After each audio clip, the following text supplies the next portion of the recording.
Waalaikumsalam warahmatullahi wabarakatuh. Luar biasa malam hari ini sudah banyak yang berganti baju dalam arti yang sesungguhnya. Yang tadinya mungkin Bang Eben mendukung siapa Bang Eben? Ganjar. Pakai mic dong boleh Bang. Sekarang sudah nyebrang ke? Nggak nyebrang. Nggak di seberang. Kita sekarang dukung Pak Prabowo. Wah, luar biasa. Mantap. Ini tandanya apa ini Bang Eben? Yang tadinya mungkin setia, loyal banget sama Ganjar Pranowo, tiba-tiba sekarang jadi die hardnya Prabowo Subianto. Oke, jawabannya memang kita selaras dengan sikap PDIP yang tidak bicara soal capres-capresan. Kedua, kita selaras dengan sikap Mas Ganjar yang tidak juga mencapreskan diri. Artinya sampai detik ini kan Mas Ganjar juga tidak nyapres, pertimbangannya mungkin karena ada regulasi, aturan di internal PDIP yang harus ditaatkan oleh Mas Ganjar. Karena Mas Ganjar kan sangat patuh dan taat terhadap sikap Ketua Umum PDIP itu sendiri. Karena Bu Mega sebagai Ketua Umum, sebagai pemegang mandat hasil Kongres, hak prerogatif politiknya itu kan di Bu Mega. Bu Mega menyampaikan berkali-kali, jangan coba-coba bermanuver.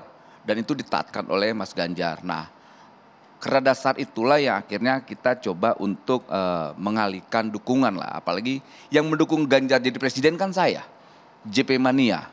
JP Mania mendukung Mas Ganjar jadi presiden. Kemudian saat itu ada sedikit pergolakan lah, resistensi di internal PDIP yang menganggap bahwa ya itu urusan kami PDI. Ya sudahlah, kami sadar diri karena kita sebagai relawan, sebagai supporting doang, sebagai pendukung ya udah.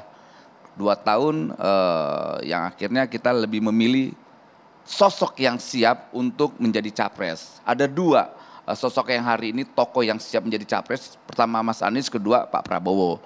Nah, karena pertimbangan lain-lainnya akhirnya disepakatilah di internal kami di Jokowi Mania untuk memutuskan pilihan untuk memilih Pak Prabowo Subianto sebagai calon presiden 2024. Dan kami meyakinkan pilihan yang terbaik buat bangsa hari ini adalah Pak Prabowo. Karena kita tidak mau lagi letih dengan polarisasi pilkada 2017, kemudian pilpres di 2019. Ini kan udah muak lah. Kita sudah capek dengan polarisasi yang gak habis-habis. Masih teriak soal kadrun, kampret, cebong, radikul. Padahal musuh nyata demokrasi ini yang kita hadapkan adalah koruptor yang ada sekeliling Jokowi.